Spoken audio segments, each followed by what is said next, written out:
I'm doing well, George, and yourself?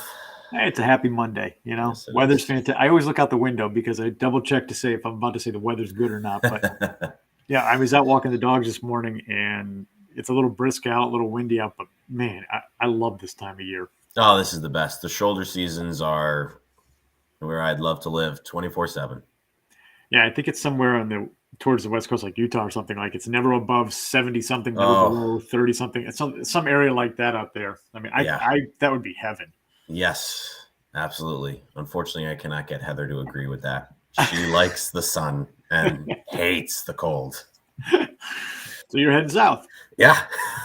Okay, you and every other person in this country, you're heading south. Okay, um, that is still going on quite a bit. That's a topic for another day. Yeah. The transition for New Englanders south is no, it's not slowing down. I think it's increasing. I wonder how many people can be left living in New England at some point in time. Well, I'll say with recent changes in climate, it seems like maybe the South is also coming to us. I have people moving from the West Coast to the East Coast. That's a little uncommon. Yeah. Well, they're already, I think California is already in a drought and Yeah. it's not even drought season yet. So they're going to be in for a rough ride this summer.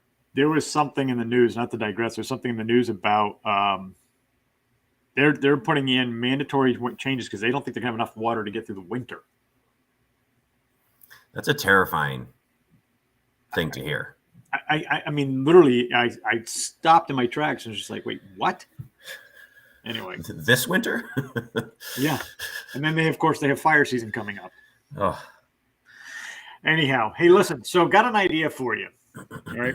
So, you and I, we do these Q&As, and we give a healthy amount of information in each of those questions to the answers in those questions, right? So, sometimes maybe we're a little long-winded. Sometimes it just takes a little bit more to cover, but who knows?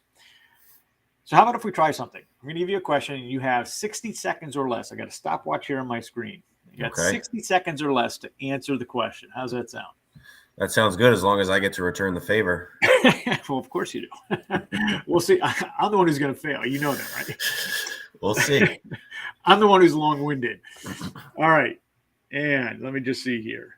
Let me set this. Okay, Bill, your question in 60 seconds or less. What are the top 3 reasons, if there are 3, but what are the top reasons why a buyer fails to get a loan? And go. Okay, well, the 3 things we look at: income, credit, and assets. Income, either income is variable or there's not enough history of it if you're self-employed, if there's overtime, or in some instances, we just don't quite have enough. Credit, score, what's on the report, collections, charge-offs, that can play a big part. Also, debts being too high. That is a huge factor. Car loans that people didn't think were going to be an issue, but they're just way too high. Assets, not enough money in the bank, not enough history of money in the bank, meaning you go down to zero a lot. Under and doesn't like that. Also, big cash deposits from things that you've been doing on the side or the mattress money that goes in, and all of a sudden underwriting goes, no, back out $10,000. So I paused it because you stopped. You had 14 seconds left. Those are the big ones, though. I mean, I can expound on all of them, but those are the big ones. All right, let me reset this. No, so I'm gonna have to no, go on the honor George. system. You're gonna. No, George. No, George. No. Mm-mm. The honor system is not what we're operating on today. Are you going to compose yourself and get ready for your question? I'm hoping it's a question I can answer in 60 seconds or less. I think you should be able to. All right. When you're ready. Same thing. Give me, top 2 or 3 reasons on why a house will come back on the market. So it was under contract and everyone thought it was gone. And then 2-3 days later, maybe a week later, it's back on. Why? All right. So actually, I'm going to give you 4 reasons. Okay. The 4 reasons are this: price, inspections, appraisal, and then bill. Okay. So a house can come back on the market because a buyer got cold feet in the first, call it 24 to 48 hours, and they decided I'm not doing it. And so if the listing agent changed the contract status and put it as being under contract, now they got to revert it back on market. Number 2, inspections. If during an inspection, if a buyer determines there are things that they cannot accept and the seller is unwilling to negotiate, buyer walks away, cancels contract, goes back on the market. Number 3, if the property does not appraise. So we put in a price, it didn't appraise, but the seller would not negotiate to come back either through credits or a price reduction, buyer cancels contract, walks away. The 4th reason I call it bill is because after appraisal, we have the loan package being pulled together. So you're still doing your final underwrite. And there is technically an issue that can come up, and that's clearance of title. And if there are too many judgment liens against the property that make it impossible for the buyer to purchase. I'm done. 58 seconds. Oh, but I did 4. You did. Hey, listen, I'm not complaining. So just to follow up on that quick, I didn't hear anything in there that sounded like you saying because it's a bad house. So that's not the case when it comes back on always, right? No. So bad house, if it was anything, would be determined during inspections. So in inspections, and this is why we talk to buyers about don't kill those contingencies out of contract. A lot of buyers are taking those contingencies out because they want to make the offer more attractive. Well, you've just removed your ability to protect your purchase if it's not going to make sense.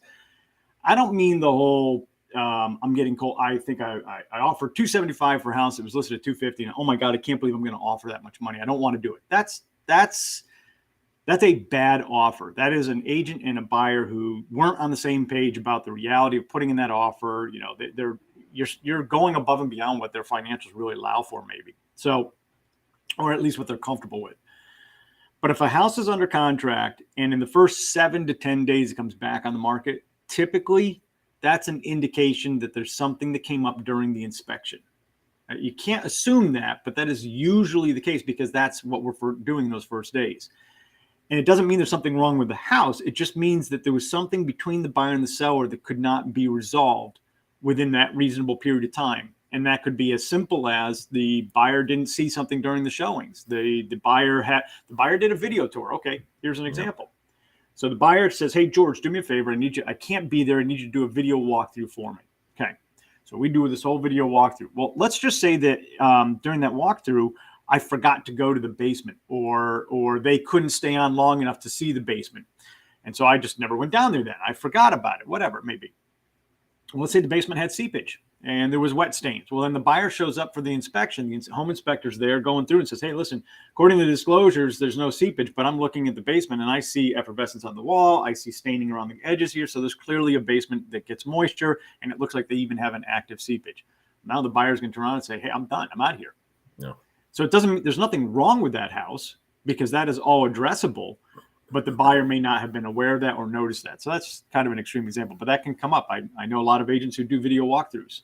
You have to be very, very thorough during a video walkthrough, down to the point where you're saying, look at this light switch right here. And I think we've both had clients where for whatever reason, it was a deal breaker for them thing that came up in inspections, but it wasn't something that was like, this is a monumental, issue that needs, it was just, I'm really just not comfortable with the basement. And, the inspector says, there's signs of it. Who knows how long ago, who knows, what it was. It's very little. And the buyer can just say, "I'm just not comfortable with a wet basement." Yeah. A buyer has what it is. Yeah. A buyer has every right to cancel a contract during the inspection phase in particular, if they feel that there's something with the house that doesn't suit them. And just cause at that point in time for breaking the contract is, there are issues that I found in the house. Now, the seller has the right to say, "Tell me what those issues are." Because the seller has the right to say, "Hey, listen, I'm willing to work with you on this," because maybe the seller's in a situation where they must sell. They just can't afford to, or they're thinking to themselves, "Man, if I put this back on market, I'm going to start getting lower price offers. I don't want to risk that." So there's a negotiation point. There's a whole strategy that some people use for it. The best thing to do, and if you see a house that came back on market, don't assume that there's something wrong. Yeah. Because it could be as simple as the 4th issue during the time of closing. And there's a client you and I both have. And 2020, we were purchasing a multifamily, and he wasn't working with you on that deal. We got all the way to, I think, Underwrite was doing their final review, and title for municipal title came back on the municipal search came back on title, and it was determined that the owner of this multifamily hadn't paid taxes in 10 years. So we're all kind of looking around going, how did that not come up earlier? How was that not known? So I called the listing agent because I know that agent well. And that agent was stunned, had no idea. This was one of those where the seller failed to disclose. The seller was not upfront. The seller played games. Agent now is sitting there going, well, now I have a property that I can't sell. Yeah. Because I think the total that they owed in taxes was $60-something thousand in taxes. So they had no proceeds on the property and had to come to the table with money. Oh. So there are things that have nothing to do with the house. There are things that have nothing to do with the appraisal. But that's why we have attorneys who run title searches, and they go through and they review the liens to see if there are judgment liens on the property. That can put a property right back on market as well. Now, in that particular case, that property's not going back on market. Seller just can't, it just gets withdrawn and canceled. All right. Hey, listen, I got a question for you. So let's do a little kind of role playing, if you will. Let's put ourselves in the shoes of I'm a first time buyer. Yeah. And what does that mean in your, if they're talking to you, hey, Bill, they're not working with somebody like me yet. Okay. They're just talking to you and they're saying, Bill, I'm a first time buyer. Help me understand X. Mm-hmm. Yeah, 9 out of 10 times it's the things that I ran through.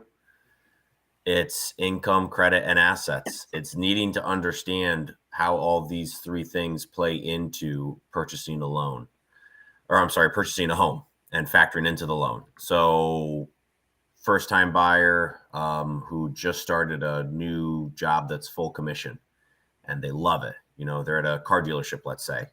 Last month I made 10 grand. I've never made 10 grand before, in a 6 month span, and I made it in a month, and I've got 2 months in a row of making 10 grand. Well, do you have 2 years of making commission income? Because if you don't, unfortunately, most likely can't use that. There are some instances where you can use 12-month history, some instances of self-employment, but they're rare, and it's a lot of extra work to get it all lined up. So those are the conversations that we have more than anything is tell me about your income. A lot of first time home buyers are coming at it, and this is the first time that they're feeling comfortable purchasing a home. So maybe their income history isn't as steady and they're just getting into a good groove. Credit is oftentimes an issue. Maybe there was some mismanagement in the past, a missed payment, a cell phone that went into collections, and we have to talk about how that factors into it, because there are some loan types that you have to pay off all your collection accounts. There are some loan types where we have to use 5% of the outstanding collection as a monthly payment, which can kill it. There's sometimes where someone comes to me and they're all, pumped to get a loan, and then I talk to them about their car payment and it's $800 a month. That's a mini mortgage. God, I couldn't imagine paying $800 a month for a car. Yeah. That's just, that's the transition from where you're at coming out of, college or your first couple jobs, and you're like, I'm making some money and I want to spend it.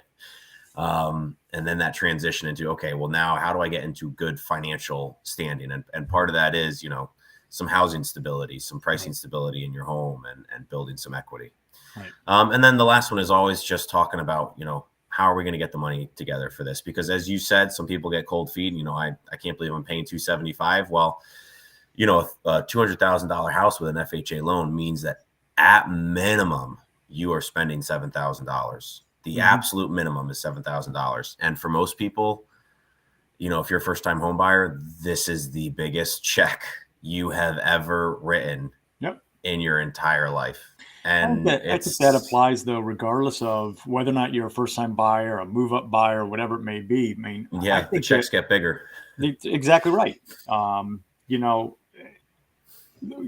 talked about this house, for example, and we have no intent to sell this house or anything. But at some point in time, we will move.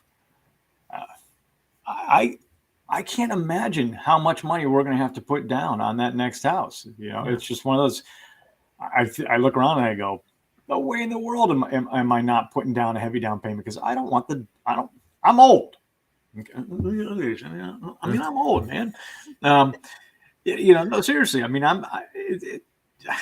in 10 years, I am not going to be wanting to carry a mortgage, so this is one of those where it's like, okay, this next purchase is going to be, I'm going to downsize it. I'm going to do all that. I'm going to go find something that's a little bit easier to maintain. Who knows? Maybe it's a condo. I don't know. Yep. If my wife has her way with me on some days, it could be that I'm living in a barrel in the back of the yard. I mean, building a literal doghouse for you. Let's assume that she just stuffed me in the barrel and close it up. Yeah, but and that's the funny thing is I know that I am the part of the process that, I mean, people want a home. They don't want a mortgage. It's unfortunate that homes are very expensive. Right.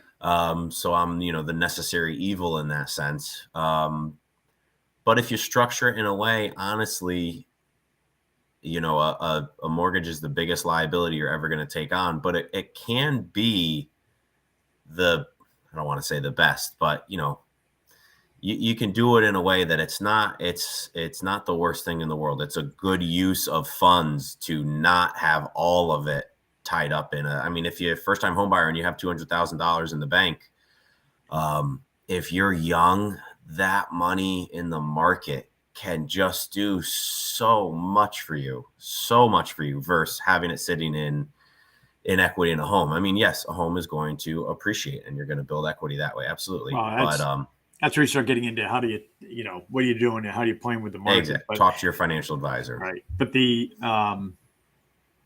I liken it to this. Yes, a purchase of a home can feel like for some people it feels insurmountable to get over that hump. Well, the first time you rode a bike, it was scary. It was scary.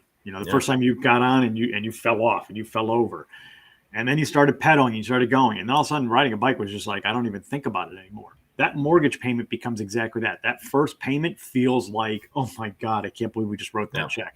So you wrote the closing cost check and that hurt.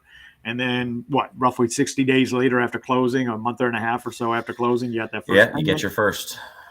And now that your bank account all of a sudden dropped $2,000, and you're kind of going, what the heck was that? Oh, that's that mortgage payment. Oh my God, we got to start planning better for this. And then all of a sudden, 3 or 4 months go by, and it's, oh yeah, that's just our mortgage. That's not a big deal. Yeah, and I use a tool that I really love. I signed up for recently called HomeBot, which helps people track the value of their homes, the equity that they have in their homes as they make payments. How they relate to the market, because that's, you have a bank account and you get to watch your bank account every month, but it's not like you have a wall in your home that just slowly, you're like, oh, okay, the cash is going right there in that wall. Nobody has a 30-year wall in their home. No, that would be, I mean, that might be an invention for somebody. Pretty cool. But yeah, no, so it's hard to visualize the fact that, you're making this payment and it is benefiting you in some way. But it is. Right. Absolutely. So that is all part of that first time home buyer jitters and getting over the hump and getting comfortable with the concept of big dollars going out for something that you don't get to feel. You buy a car. That's why people get an $800 a month car payment. They get a nice car. They get to see it every day. It's out in the driveway. It's fun to drive. It's beautiful and new. And the home, is nice. But that's right. I have to fix that light switch. I forgot that light switch went out. And okay. So the roof. I remember when we got it, George said the roof is 10 years old, so we should start budgeting for the roof. It's not fun stuff, but it's part of ownership and maintaining equity and building equity in a property that at 25% of most Americans' wealth in retirement, I think even higher, is tied up in their home. So it's a big source of wealth for people moving forward. All right. What's next on the list? Well, do you want to talk about from your perspective, maybe not a first time buyer, how do you approach somebody differently? Because I know there's a lot of education when you're talking to a first time buyer. What about someone who has a home right now and they come to you and they're saying, yeah, I'm kicking around selling and purchasing another home or keeping this one and renting it. I don't really know. Like, how does that conversation go on your end?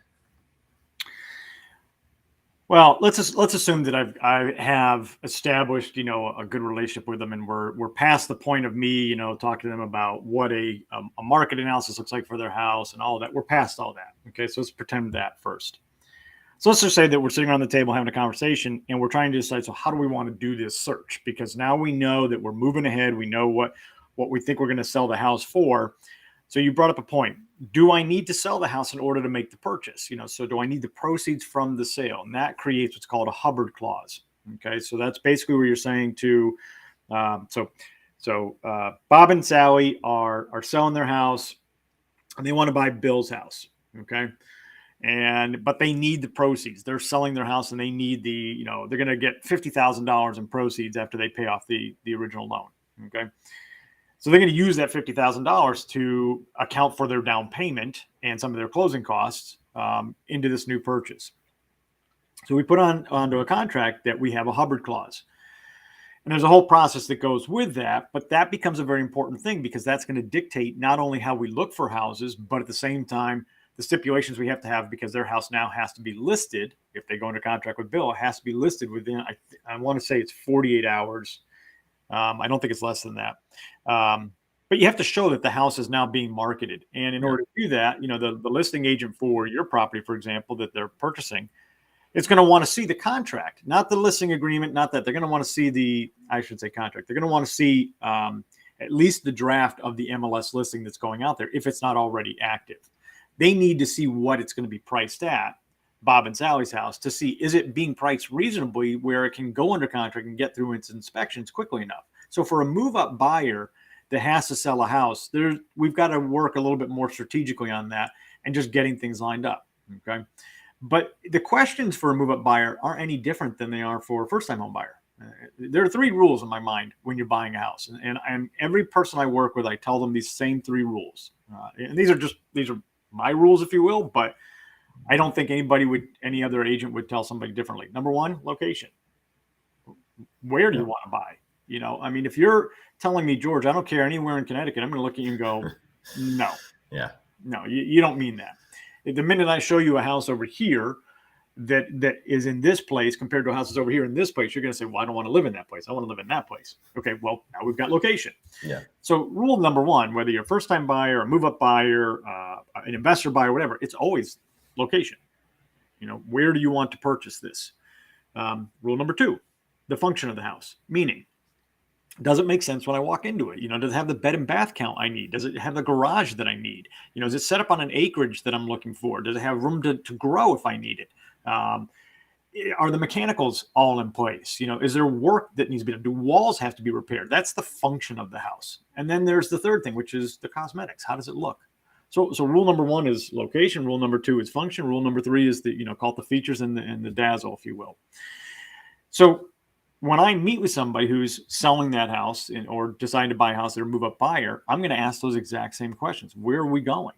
Because the where we're going may also dictate whether or not we have to sell this house. And then that could get into, well, George, we don't want to sell this house. We have, we've owned it for 15 years. We're halfway through the loan. We're now really attacking the principal. And you know what? We think we can rent it. Okay, go ahead. Then you're going to rent it. Cool. Yeah. So there's a whole other process that goes into that with you in terms of how that applies for their mortgage. But now they've decided they're going to rent the house. All right. So now we're not needing it for proceeds. Well, that gives us some flexibility in how we make offers, because now we're not tying it to the Hubbard clause. So there's really no short answer to how do you work with one buyer type versus another buyer type. They're the same 3 questions that come up for everybody. Where are you looking? What do you need? And how do you want it to be? Some people say it's got to be completely move-in ready, and I don't want to think about it because I've already owned a house. I've done all this work. I've lived that life. I don't feel like doing work again. Okay, well, maybe you want a condo instead. Yeah. But, what is it that you're trying to accomplish? What do you want to live in? The only one that's a little bit different than that, if I were going to, and I won't go down this rabbit hole, but the only one that would be really different after the location rule, that would be for an investor buyer, because that's really where you're talking more about the economics of it. You're looking at cash on cash returns, gross rent multipliers, whatever you use as your method of calculation to determine value. But equally important to that for an investor buyer, then after you've talked about location, Then you're looking at things like, well, what does it need capital improvements? What do the deferred maintenance looks like? What's the rent roll? Is it a multifamily? Do I have are there tenants in place with leases? Is there a concern about rent on any of them? You start getting into all of that because that's more of a quote unquote business purchase. Mm-hmm. So move up buyers, most move up buyers are looking for comfort, I would say.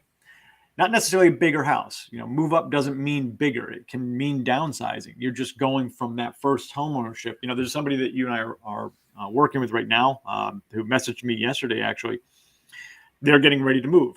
Mm-hmm. They're downsizing the house that they've lived in for 30 something years. They're downsizing the house, but they are a move up because they're looking for something that's nicer. Yeah. So, move up isn't always necessarily where you're going up in a category so much as you're just moving on from that first time purchase you made that maybe, again, you've got equity in. So anyhow, I could go on. Now, from a seller standpoint, in some instances, do they see that move up buyer as more attractive simply because of the fact that they have obviously gone through a process and purchased a home before? Seller has no idea. Unless you're coming in with a Hubbard clause, the seller has no idea what their situation is for living. Unless when you put on the contract, you have to put the buyer's current address. So unless the address is clearly an apartment setup, but that doesn't even mean that they're renting it. They could own that apartment. So I don't think sellers, again, except for a Hubbard clause, I don't think sellers pay any attention to who the buyer is in terms of what they're coming from or what they're, what they live in or anything like that. I don't think they care 1 second about it. Because the seller is just looking at one simple thing, the price and the terms.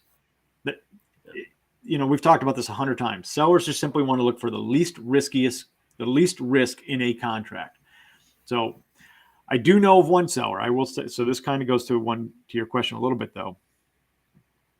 I want to say it was 3 years ago. So this guy, I was working with, this turned into a whole mess.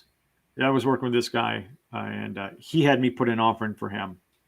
Listing agent called me up and said, hey, listen, the seller researched each of the buyers that came through with offers.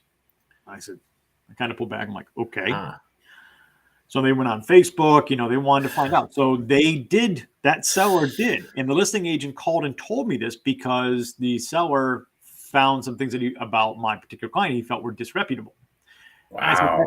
I said, you got to be careful here because that is going to be, they're taking in personal criteria there. I said, and that's going to, you can get into a hot water if you start playing that game. And he said, well, no. He goes, the reason why I'm telling this is because your client put in another offer under another agent.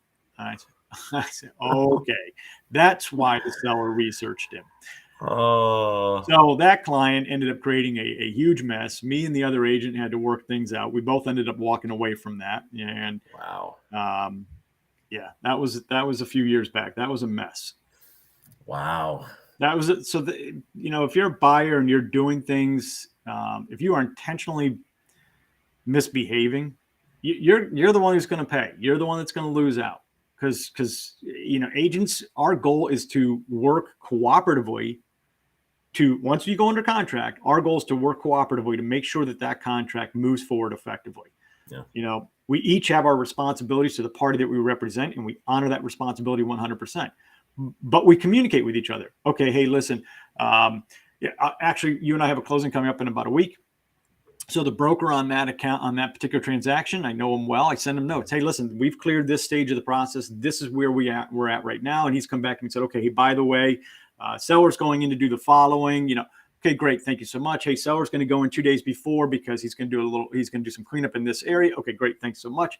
Yep. It's just communication. I've had I sold a condo recently, and the buyer's agent came in and asked me, and they said, hey, listen, we forgot to ask about the parking spot allocation. Okay, well, I went to the resale package. Hey, if you go and look in the resale package, it says this on, under the bylaws, blah, blah, blah, blah, blah. This is what their assignment for parking is. But oh, by the way, there's parking passes that'll be in the drawer in the kitchen. It's just communication. We just work together so that both parties get what they need out of the transaction. When you have somebody who is intentionally trying to game the system, whether that's the seller who doesn't disclose the fact that they have outstanding tax liens and that was unaware, or you're the buyer and you're playing games and you're saying, I'm just going to put in multiple offers, but I'll use different people to do it. That the only people who lose out are the buyer and the seller in those scenarios. That's the beauty and the joy too of working with a good overall team and having Yep. attorneys that are also, I mean, how great is it when you're working with, an attorney that you've worked with many times before, and the attorney signifies, oh, you know what, the seller is working with, Jane or Jim Smith, who I have worked with many times before. They're great. I can call them up. It's just such an easier process. And Bill, I mean, in full disclosure, you and I work together for a lot of clients. Yeah. There's an attorney that works with a lot of my clients but it's getting to the point where, and it's always up to the client who they want to work with. If they say, George, thanks for introducing me to so-and-so, but I'm going to choose this person. Okay. I don't really care. But if they end up working with the people that we're all affiliated with, not affiliated, but you have to be careful with that terminology. Yeah. But if they're working with you and then they end up working with an attorney that I know that you've dealt with before, it gets a whole lot easier, because now the phone calls are, hey, so-and-so, I'm calling, Bill, we have a question. We saw this. And then you're just like, okay, no problem. Because there's an open dialogue there. There's an understanding there. But when it's parties that don't know each other, there tends to be hesitation. And so you have to be very, very careful, because you cannot steer anybody towards something. You can't play that game in any way, shape, or form. It's always up to that client who they want to work with and how they want to work with them. They have that choice. Yep. But yes, if you're able to get everybody that you kind of know in a circle that's used to working together, it doesn't change anything. It just gets it to be so much easier to communicate when things come up, because things always come up. Yeah, always. And it can mean the difference between, and it sounds small outside of the process, but when you're in it, it's a difference between, hey, I talked to the attorney, they called the other attorney and they got the response, versus me saying, hey, I left a message with the attorney, I haven't heard back for 2 days. And then the attorney calls me to say that they left a message with the other attorney and they're waiting to hear back, but they're really slow to respond. When you're in it and you're that buyer and you're, well, we're trying to move as quick as we can. Is people not communicating. That is the last thing you want to hear. You are, God, we could go on for hours about that particular. All right, I got a question for you. Go. This came up. All right, I'm just going through because I have this list here. So, all right, Bill, what happens if I waive my appraisal? So you can't really waive the appraisal in the sense that no, Bill, I was working with my agent. George told me, that we have the appraisal process, but I don't want an appraisal. I'm just buying the house. Bill, I'm waiving my appraisal. And we put in a waiver of appraisal in the contract. Bill, what are you talking about? I can waive my appraisal. Yeah. Go ahead and get all cash then. Unfortunately, that's the only way that's going to happen.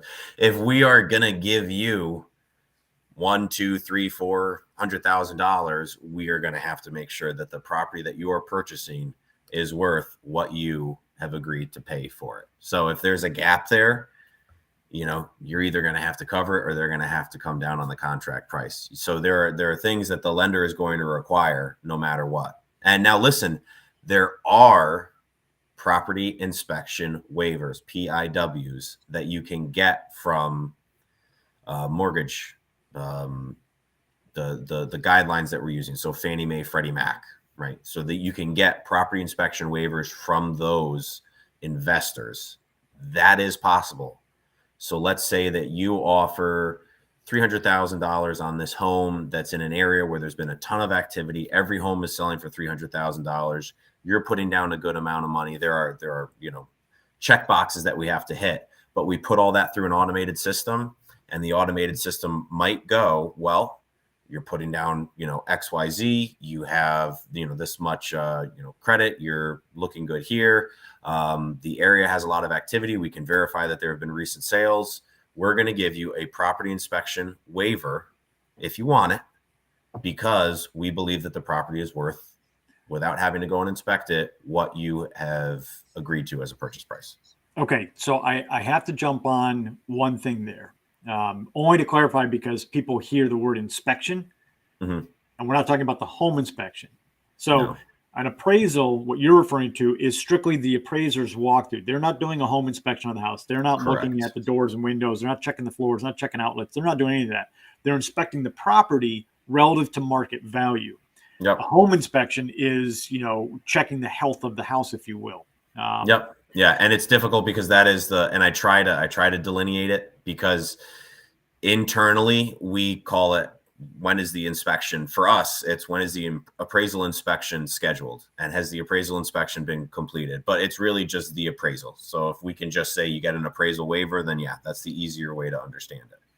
And again, it's simply because you're putting down a certain amount of money on a primary residence, sometimes a secondary. I'd have to double check the guidelines, but usually it's a primary residence.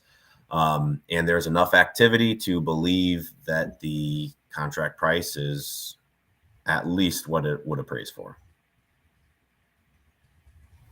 Okay. All right. I'm going to go. You want to stick out? You want to do another one? Yeah. All right. Yeah. So this comes up because we live in an area where we have a fair amount of water. We have lakes and ponds. We have brooks and streams. We have rivers. We have the ocean, all that. When is flood insurance required? When it's required, when it's in a zone. So you have to go on something called the FEMA flood maps. Not always the easiest thing to see. So that's sometimes where it benefits you to talk to an insurance agent. Again, have your team ready to go. But if you're in a certain flood zone, by FEMA's flood maps, the lender is going to require flood insurance. And it can vary. Flood insurance can be a couple $100 a year. Flood insurance can be a couple $1,000 a year. Like, yeah. I've had people call me and it wasn't even a loan I had. I remember once I had a realtor call me because they knew that I had a good insurance agent, and they said, this deal just got blown up over a $3,500, flood insurance. And I got them hooked up with a good insurance agent who had Neptune. Neptune's a great flood insurance company, and, significantly lower, less than half. I have seen, the most I've seen on a single flood insurance policy was $3,600. Yeah. And this was after the prior owner was paying, I think, $600 or $700. So this is where you look and you go, okay, there's a bad insurance selection here, because there's no way that it would be that different. But you mentioned the FEMA flood map. So in the MLS system, when we pull up a listing, we have those maps. And so we generally will go in, if it's in an area that we know has any sort of wetness around it or anything, or if it's just near shoreline or something, we'll always check and just see, does something come up on the FEMA flood map? That's not definitive, though, because you can get certificate of elevation on those things. You can get, if the structure itself is not actually in the flood zone, but the property is, it can be different that way. So we will pull the map just to see, hey, Bill, I know you said you're interested in 123 Happy Street. It is running alongside that river there. I looked at the FEMA map. The property lines do touch on it. I'm going to suggest you talk to both your lender and insurance company and just see if that's going to be a requirement. Yep. Because it may not be, it may be. And then you can get those quotes, because that may influence whether or not you make the offer on the property. It may influence how much you offer on the property. Because if you're buying something that requires, $3,600 worth of flood insurance, you may say, geez, over a 10-year period of the loan, that's $36,000 you're paying to own that house for potential flood insurance. So does that mean I lower the price by $36,000? No, but it means that you may take into account a lower offer. Yep. Yeah. And I had an instance, my manager always, this is his classic example.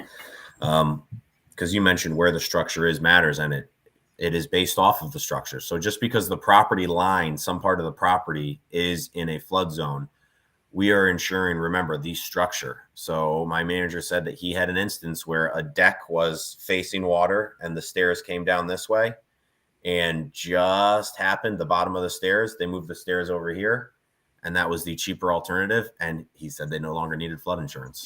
So when you say structure, but what about ancillary structures like a shed? That's a little bit more questionable. That I would say is more of a, let's look into it and ask the underwriter type of situation. I was at a property the other day where you could see the wetness in the land for when spring thaw hit and everything else, and we just saw the rain that we had. You could see it, and it was right up under a good third of the shed. And I'm staring at it thinking, I wonder if that's going to require. Yeah, I would wonder if it would have to do with whether it's considered like additive to the property value. I'm Well, not 100% sure. In that case, it was recorded on the town property card as approved square footage. So they had put down in the property card, it notes the shed because it was it was a 10 by 20 shed. So it wasn't a little plastic thing you bought at Home Depot, for example. I mean, this was a structure. Yeah. So, all right. Hey, listen, I got to get going here in a minute. Yep. Anything else you want to touch on? Oh, let me see what I have on my list for you. Well, here's a good one for you to riff on. Okay. And you know what? I'm going to throw up a timer for you on this. Oh, man. You said you got to go soon. I'll give you like 2 minutes. Okay. What is the most important thing when buying a home? Location. There, I'm done. No, I mean, everyone record today. This was the day that George kept his answer to 1 second. No, I mean, the most important thing, let me answer the question a little bit better. The most important thing is that you're buying a house that meets your needs and goals. That is the most important thing. And needs and goals has a lot of layers to it, as we always say. And one of those first layers is going to be the affordability of it. You know, does it meet your needs and goals in terms of affordability? Then you get into the questions of, is it in the place that I want to be? Is it in an area that I want to live in, there, or I want my kids to go to school, or it's close to my work, or whatever it may be? Is it, does it have the bedrooms and bathrooms that I need, or am I going to have to make changes down the road? Because all of that should be factored in when you're considering the home. If you're buying a house that you say, this is an interim house and I'm going to live in it for the next 5 to 7 years, so I know it's not my long-term home. Well, then that changes how we look for houses. Because again, what are the needs and goals? That is the most important question that has to be addressed up front. And that's where I start with everybody. What had you looking here? Why? What is it? Yeah. And if somebody says to me, well, I just like the area. Okay, so you just like the area. So is this a place you plan to move to? Your kid's going to go to school here? Do you have kids? No, we don't have kids. Okay. Is it close to work? No, I work an hour away. Why do you want to live there then? Because I'm not going to tell you can't, but why? Because if I start looking for properties to suggest, and we go out and we look at a couple of them, you go, man, these are fantastic, but boy, this is an hour away from my work. Yeah. So needs and goals, that's the most important thing. Excellent. And you still kept it pretty reasonable. I'm going to use that 1 second reference. All right. Hey, listen, I got to run here in a minute. I think we're lined up to do that interactive, process walkthrough. And then there's a poll going out this week for people to respond to. We'll see if we get some additional questions. I mean, every one of these questions are things that come up with every showing, not every showing, but almost every client I work with. All these questions we keep running through keep coming up. Yeah. So you can't, in my mind, you can't answer them enough times because I've always found when it comes to learning things and understanding things that maybe you read it one way or you hear it this way, and then you watch a video one way, and then you finally read it that other way, and you're just like, oh, that now I get it. Now it makes sense. Yeah, for me, I need to have it drilled into my head. All right, man. I'll catch you later. Always good to see you. Enjoy your Monday. You too, George. Hope you got a busy day ahead. All right. I'll talk to you.